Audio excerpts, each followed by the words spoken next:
क्या हम इस दुनिया में इकलौते ऐसे हैं जिसके पास न्यू ईयर का कोई प्लान नहीं है, या फिर हमारे जैसे और भी लोग हैं?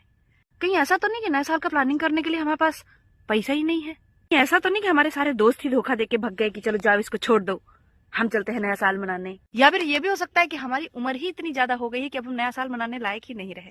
ऐसा भी तो हो सकता है कि घर गृहस्थी कामों में इतने रफा दफा है कि नए साल के बारे में सोचने का ही टाइम नहीं मिला। या फिर ये भी हो सकता है कि हमको परम ज्ञान की प्राप्ति हो चुकी है, हम समझ चुके हैं कि समय अविभाज्य है, समय को बांटा नहीं जा सकता है। हमने अपने जीवन की सुविधा के लिए तारीख दिन रख लिए हैं, वही समय 31 को रहता है, वही समय 1 जनवरी को रहता है। या फिर हम वो भी हो सकते हैं जिस इंसान का न्यू ईयर रेजोल्यूशन कभी पूरा नहीं हुआ, तो नया साल हमारे शर्म के मनाने ही नहीं जा रहा है। नहीं, ये बात तो नहीं है कि हम बहुत फट्टू हैं और हमको बाहर भीड़ में जाने से ही डर लग रहा है।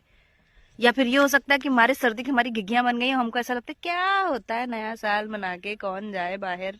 ये भी हो सकता है कि घर के चूल्हा चौका से फुर्सत ही नहीं मिल रहा है, कहाँ जाए नया साल मनाने। हमारे लिए नया साल का मतलब है गाजर का हलवा और आलू का पराठा, जो हमको 2 घंटे तक घर में बनाना है और बाकी सारे लोगों को खिलाना है। पता नहीं हमारा नया साल ना मनाने का क्या कारण है।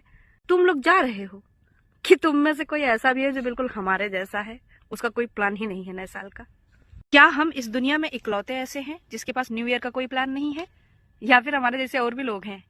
कहीं ऐसा तो नहीं कि नए साल का प्लानिंग करने के लिए हमारे पास